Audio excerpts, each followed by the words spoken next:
साथियों नमस्कार।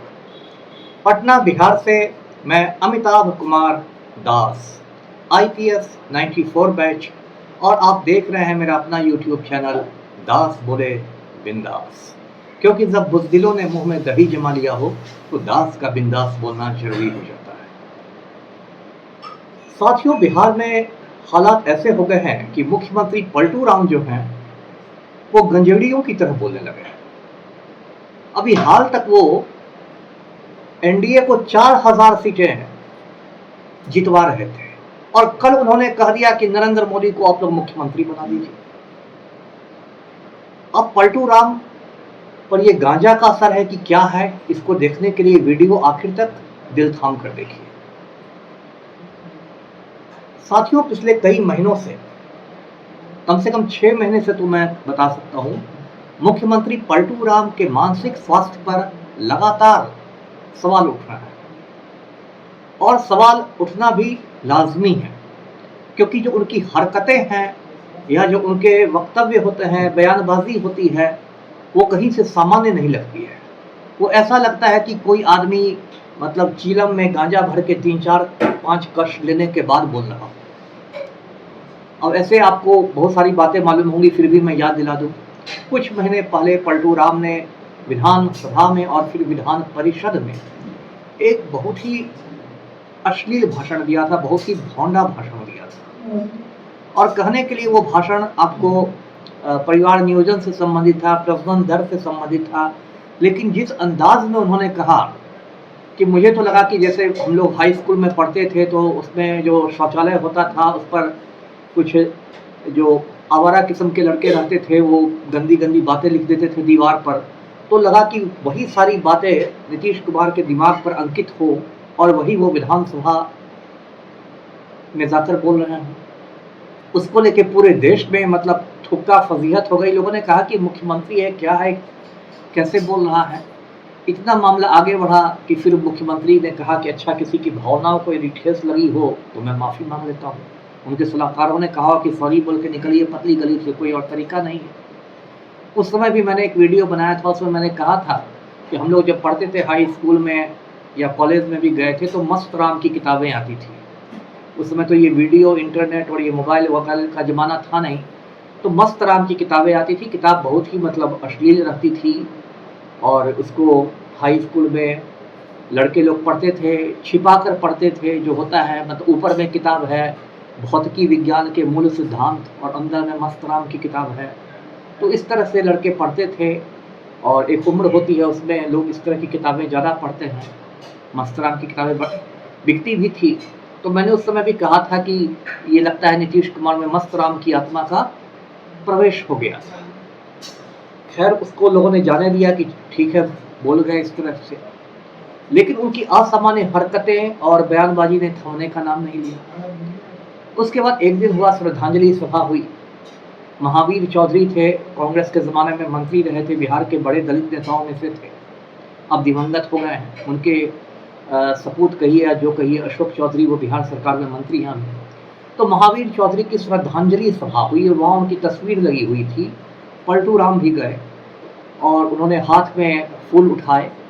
लोगों को लगा कि अब ये जाकर महावीर चौधरी के चित्र पर अर्पित करेंगे, जैसा कि कायदा होता है श्रद्धांजलि देने का।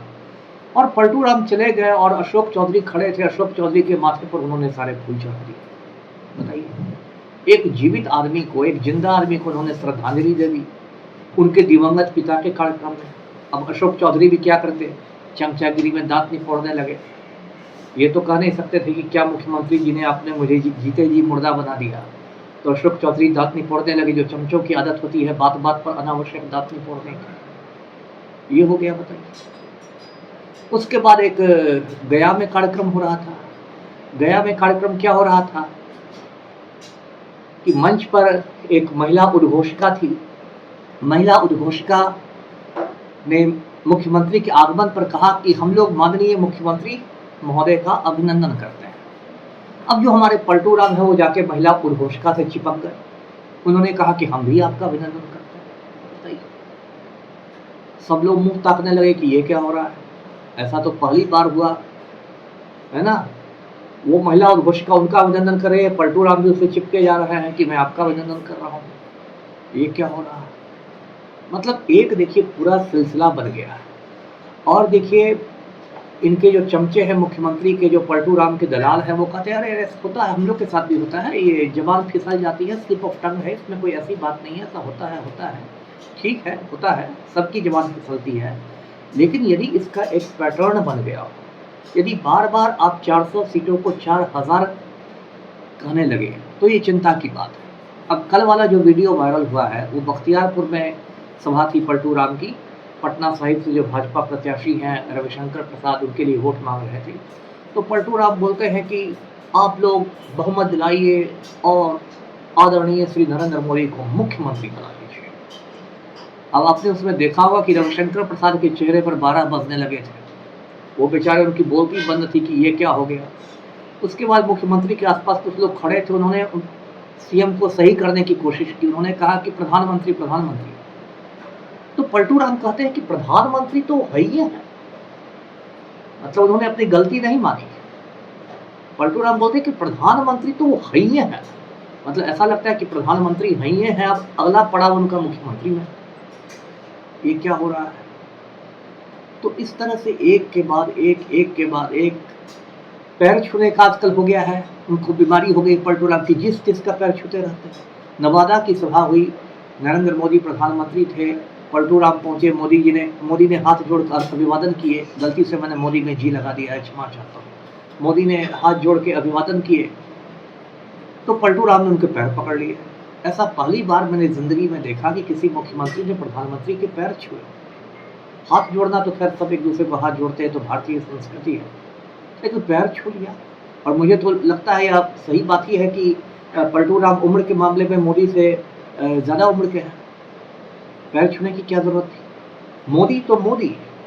एक बार पलटू राम ने अशफाक करीम के पैर छू लिए। अब आप पूछेंगे अशफाक करीम कौन है? ये जो अशफाक करीम है, इन्होंने कटिहार मेडिकल कॉलेज की स्थापना की थी, और फिर पैसे वाले हैं, नेचुरल है कि मेडिकल कॉलेज के संस्थापक हैं तो पैसे तो होंगे ही इनके पास। फिर राज्यसभा के सांसद भी रहे, राजद के टिकट पर लालू ने राज्यसभा भेजा। इस बार उनकी चर्चा थी कि कटिहार से टिकट मिलेगा लोकसभा का, लेकिन कटिहार की सीट कांग्रेस के खाते में चली गई, तो अशफाक करीम का पता साफ हो गया। तो अशफाक करीम ने राजद छोड़ दिया और जदयू में शामिल हो गए। जब जदयू में शामिल होने वो गए, मुख्यमंत्री निवास ही गए थे शायद, तो पलटू राम ने अशफाक करीम के पैर छू लिए। बताइए ये अशफाक करीम कौन है, जिसको बिहार के जो माननीय मुख्यमंत्री महोदय हैं वो उसका पैर पकड़ ले? मतलब तो हद हो गई। कल पलटू राम अपने अंगरक्षक का पैर छूने लगेंगे, बॉडीगार्ड का पैर छूने लगेंगे, फिर सीएम हाउस के में जो कर्मचारी है सबका पैर छूते हैं, फिर सड़क पर निकल किसी का पैर छू लेंगे। ये सारी असामान्य हरकतें हैं। अब साथियों, लोग तो इस पर हंस रहे हैं, लेकिन मुझे तो हंसी नहीं आ रही पलटू राम की वीडियो देखकर। मुझे तो चिंता हो रही है कि इस राज्य का होगा क्या। 13 करोड़ हैं बिहार के लोग, 13 करोड़ बिहारी हैं, और जो बिहार का मुख्यमंत्री है उसके दिमाग ने काम करना बंद कर दिया है। दिमाग का लगता है शटर डाउन हो रहा है। इससे तो कोई भी आदमी किसी भी फाइल पर दस्तखत करवा लेगा, कोई अधिकारी जाकर, कोई सेक्रेटरी जाकर किसी फाइल पर इस पलटू राम से दस्तखत ले लेगा और मुख्यमंत्री का आदेश हो जाएगा, अधिसूचना निकल जाएगी। बताइए, एक पूर्व सांसद है जहानाबाद के अरुण कुमार, उन्होंने तो 2-3 महीने पहले बयान दिया था कि पलटू राम को ऐसी दवाएं दी जा रही है जिससे कि उनकी ये हालत हो गई है। मतलब ये तो और गंभीर बात हो गई। इसका तो मतलब कि कोई षड्यंत्र चल रहा है पाटलिपुत्र की धरती पर, कोई साजिश चल रही है पलटू राम को, उनका दिमाग को नष्ट करने की। और उस समय सम्राट चौधरी विपक्ष में हुआ करते थे, जो आजकल पगड़ी बांध के घूमते हैं। सम्राट चौधरी ने बयान दिया था कि मैं अपने खर्च पर नीतीश कुमार का इलाज करवाऊंगा। अब देखिए राजनेताओं का क्या चरित्र होता है कि अब जब फिर दोनों में दोस्ती हो गई तो सम्राट चौधरी उन्हीं के उप मुख्यमंत्री बने हुए हैं, उन्हीं के डिप्टी सीएम बने हुए हैं, उन्हीं के पीछे पीछे पगड़ी बांधे घूम रहे हैं। तो साथियों, क्या है कि मेरा ये कहना है कि मुख्यमंत्री की मानसिक दशा ऐसी हो गई हो तो क्या हो सकता है। मैं तो डॉक्टर हूँ नहीं, लेकिन डॉक्टर लोग मुझे बताते हैं कि ये डिमेंशिया के लक्षण है। डिमेंशिया का मतलब होता है कि याददाश्त गुम होना। उनका कहना है, डॉक्टरों का कहना है कि जैसे शरीर के बाकी अंग कोशिकाओं से बनते हैं, ऐसे मानव का जो मस्तिष्क भी है वो भी कोशिकाओं से बनता है, जिसको इंग्लिश में सेल कहते हैं। बढ़ती उम्र के साथ कोशिकाएं नष्ट होने लगती हैं, जिस तरह हाथ पैर कमजोर हो जाते हैं उसी तरह आदमी का दिमाग भी कमजोर हो जाता है, आदमी भूलने लगता है। बूढ़े लोगों को आप देखिएगा कोई चीज़ भूल जाएँगे, कुछ रख के भूल जाएँगे, नाश्ता करने के बाद भूल जाएँगे कि उन्होंने नाश्ता किया था, इस तरह की परेशानियाँ होती हैं। और एक और बीमारी होती है, उसको अल्ज़ाइमर की बीमारी कहते हैं। एक जर्मन डॉक्टर थे अल्ज़ाइमर, उनके नाम पर वो बीमारी है, उन्होंने उस बीमारी का पता लगाया था। अल्ज़ाइमर की बीमारी तो और गंभीर होती है, उसमें तो आदमी की ये हालत, मतलब दिमाग की समझिए सारी बत्तियाँ बुझ जाती हैं और आदमी की ये हालत हो जाती है कि आदमी अपनी बीवी को नहीं पहचानता है। जो अमेरिका के पूर्व राष्ट्रपति थे रोनाल्ड रेगन, उनको बुढ़ापे में अल्ज़ाइमर की बीमारी हो गई थी, तो वो अपनी पत्नी नैन्सी रेगन को नहीं पहचानते थे। तो ये अल्ज़ाइमर के भी लक्षण हो सकते हैं। बीच में जब पलटू राम इंग्लैंड गए थे 2-3 महीने पहले, कहा था कि बिहार के लिए निवेश लाएँगे, इन्वेस्टमेंट लाएँगे, तो उसमें चर्चा हुई थी दबी ज़बान में कि पलटू राम ने इंग्लैंड में डॉक्टरों से भी दिखाया है कि क्या गड़बड़ हो रहा है मेरे साथ। डॉक्टरों ने कहा कि ये तो डिमेंशिया की बीमारी है, पता नहीं उसमें क्या सच्चाई है। अब साथियों ये जो स्थिति हो रही है, इसमें मुझे लग रहा है कि ये तो दिनों-दिन खराब होती जाएगी, स्थिति ऑलरेडी खराब हो गई है और इस पर चर्चा नहीं हो रही। मीडिया में भी पता नहीं, एक बिल्कुल चुप्पी है ना? जैसे शोले फ़िल्म में हंगल साहब कहते हैं ना, इतना सन्नाटा क्यों है भाई? तो मीडिया में भी एकदम सन्नाटा है, लगता है मीडिया अखबार वालों को डर है पटना में कि ज़्यादा मुख्यमंत्री के दिमागी हालात की चर्चा करेंगे तो हमारा सरकारी विज्ञापन बंद हो जाएगा। दिमागी हालात से एक दिलचस्प कहानी मुझे याद आई, वो सुनाता हूँ, बहुत प्रासंगिक है अभी। तमिलनाडु के मुख्यमंत्री हुआ करते थे एमजी रामचंद्रन, बहुत ही पॉपुलर सीएम थे, आपको याद होगा, काला चश्मा लगाए रहते थे, सफ़ेद टोपी पहनते थे। उनको संक्षेप में एमजीआर कहते हैं। उनकी प्रेमिका थी जयललिता, वो भी बाद में तमिलनाडु की मुख्यमंत्री बनी। तो ज़िंदगी के आखिर के कुछ महीनों में यही हालत एमजी रामचंद्रन की हो गई थी। उन्होंने सोचना समझना इस तरीके से बंद कर दिया था, बिस्तर पर पड़े रहते थे। इसके बावजूद उन्होंने इस्तीफा नहीं दिया था, मुख्यमंत्री बने हुए थे और उनसे सिर्फ जयललिता मिलती थी और जयललिता ही उनकी बात समझती थी और अधिकारियों को कहती थी और तमिलनाडु की सरकार चलती थी।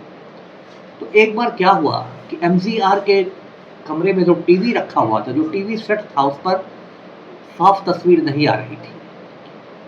तो एमजीआर ने जयललिता से धीरे से कहा कि टीवी एंटेना को बदल दो, चेंज टीवी एंटेना। और उस समय तमिलनाडु के मुख्य सचिव का नाम था टीवी एंटनी, तमिलनाडु के चीफ सेक्रेटरी थे टीवी एंटनी। तो जयललिता ने सुन लिया कि टीवी एंटनी को बदल दो।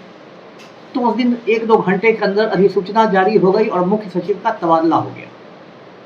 बाद में पता चला कि एमजी रामचंद्रन ने टीवी एंटेना बदलने कहा था और आपने टीवी एंटनी को बदल दिया। अब ये कहानी कितनी सच्ची है, कितनी झूठी है, मुझे नहीं मालूम, लेकिन बहुत जगह मैंने ये बातें पढ़ी हैं, सुनी है। तो ये हालत अब जल्दी ही बिहार में होने वाली है। मुख्यमंत्री बोलेंगे कुछ, लोग सुनेंगे कुछ। तो भाई पलटू राम इतना कुर्सी से क्यों चिपके हुए हैं? अब जाइए, है ना, थोड़ा आराम कीजिए। आपका जो गांव है कल्याण बिघा, वहाँ जाइए, नहीं तो ज़्यादा आध्यात्मिक हो गए हैं तो कमंडल लेके हिमालय की ओर रवाना हो जाइए। और यदि आप नहीं जाइएगा तो जल्दी ही मैं एक जनहित याचिका करूंगा, पटना हाईकोर्ट में PIL करूंगा, जिसमें पटना हाईकोर्ट से मैं एक दरखास्त करूंगा कि एक मेडिकल बोर्ड का गठन हो जो पलटू राम के मानसिक स्वास्थ्य की जांच करे और उस मेडिकल बोर्ड की रिपोर्ट को सार्वजनिक किया जाए। 13 करोड़ बिहारियों को ये जानने का हक है कि पलटू राम की दिमागी हालत कैसी है। तो इस वीडियो को लाइक करें, शेयर करें और चैनल को सब्सक्राइब करें। धन्यवाद। जय हिंद।